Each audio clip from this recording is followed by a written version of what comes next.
here we are again. Keep working to and fighting racism. Every day, even though it happens to us, but it seems like we have to also be in the front fighting this fight. Always. And it's always great when I get to see you again and work with you again. For the audience who might not know you, Dok, can I get you to introduce yourself and tell us a little bit about who you are? Hey, people who are watching this. My name is Dok. I'm a South Sudanese. I came to Australia as a refugee in 2004. So I've been living here for 18 years. So I've grown up in Australia most of my life, and I call this place home now. But there's people out there who don't welcome us, and they think we're not Australian. I think I'm as Australian as it gets. I enjoy doing the things you guys like doing, like the footy. Support everything Aussie does, man. I think. I love playing basketball. They're my best hobbies. I like making people smile. He's a pretty good basketball player. I like sharing the love, and as you can see, this is one of my shirts. So spread the love, not the hate. Peace, and that's what we're about. Thanks so much. And you know about the street sign, racism not welcome campaigns been going on. Thank goodness for those organizations that have come together.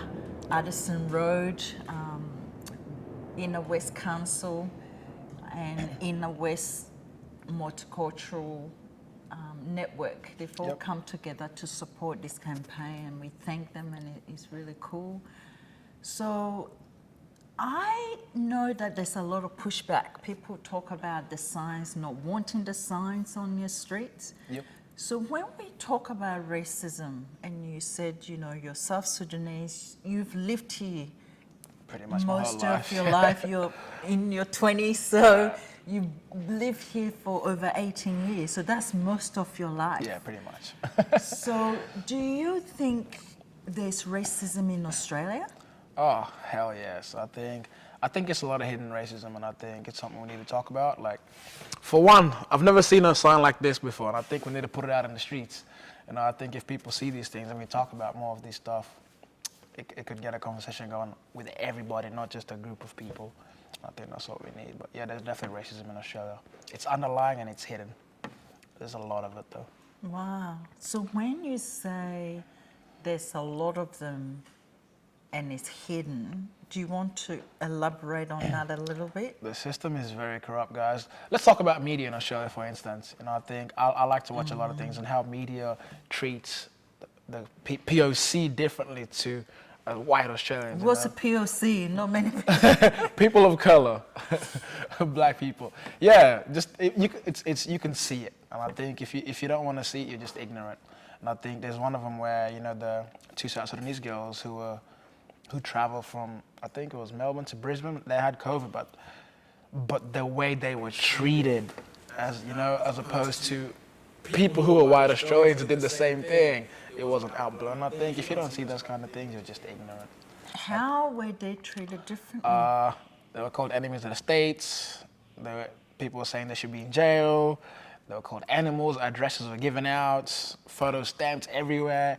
And I think about 2 weeks later, the same kind of incident happened, but there was no names, no photos, no media slander, nothing like that. And I think there's two different sides of Australia for sure. Wow. There's two different sides of Australia. So you're obviously in your 20s, so your age group, do you think, because what you're saying is quite serious, that you think that the treatment of black people is different to other people, and this is the consensus with your peers? Yeah, definitely. I think, a lot of young people, we don't talk about racism as much, I don't think, man. I think there are certain people that talk about it, but there's people, my generation anyway, I don't see a lot of people having a conversation about it. I think we're scared to go out there because of the responses we get back. And me being on social media, if I say something about racism, I know there's going to be a lot of hate coming my way.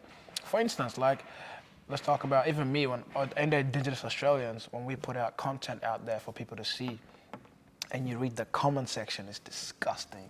Wow. They call them alcoholics, petrol sniffers, go back to your glue, whatever it is, man. I think those comments, as opposed to seeing a white Australian comment, put stuff out there, they don't get those kind of comments. And I think that's Wow. why you see the racism in Australia, social media. You see a lot of it. Wow. Wow. So it's Thanks for sharing those. And then I guess something else I wanted to ask you is this sign, racism not welcome. And when you come in, you said it should be everywhere. exactly. Every street corner should have this sign. Why do you think? Because some people are pushing back. They don't want it this in their community. So why do you think we should have these signs up? Look, if I was the Prime Minister of Australia, this sign would be under every street sign.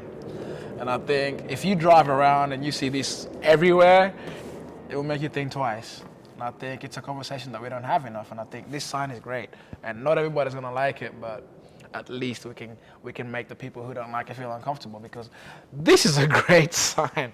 And I've never seen it, to be honest. So we need to talk about it more. I've never seen this sign, and I think thank you for showing me. Actually, I'm like, whoa, I might need to get one too. So Wow. yeah, Wow. Well, we'll get a picture with you holding it so you can put it on your social media. Definitely, yeah.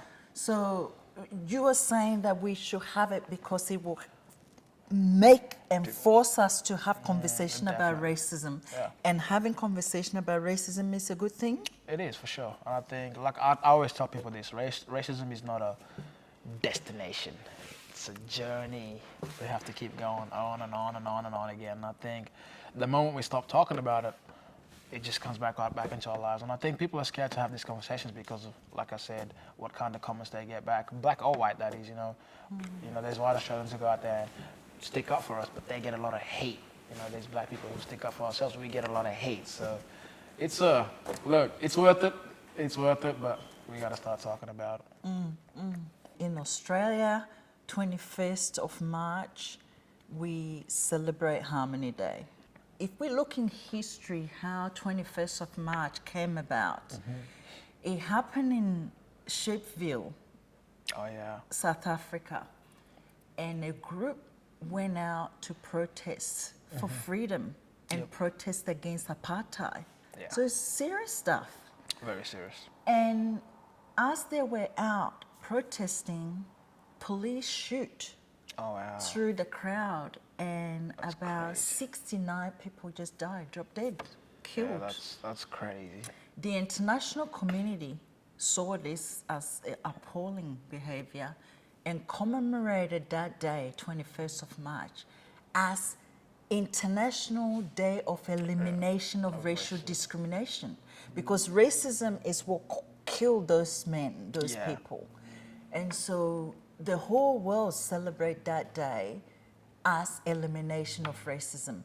In Australia, a lot of people don't even know about it. No, exactly. They don't know what 21st of March is. We know it as Harmony Day. Yeah. Did you know that 21st of March was elimination of racial discrimination? I'm not gonna lie, I had no idea until Gloria told me. I And had so no idea. you are in your 20s. I'm guessing a lot of your friends might not know about this Probably. day. I'm betting So they will. now that since being involved with you, learning about the history, Yeah. what do you think about Australia just saying that it's a Harmony Day for that day? I think it's very sad. I think the term harmony, and I think harmony is coming together. You know, Australia is a long way from being inclusive of everybody.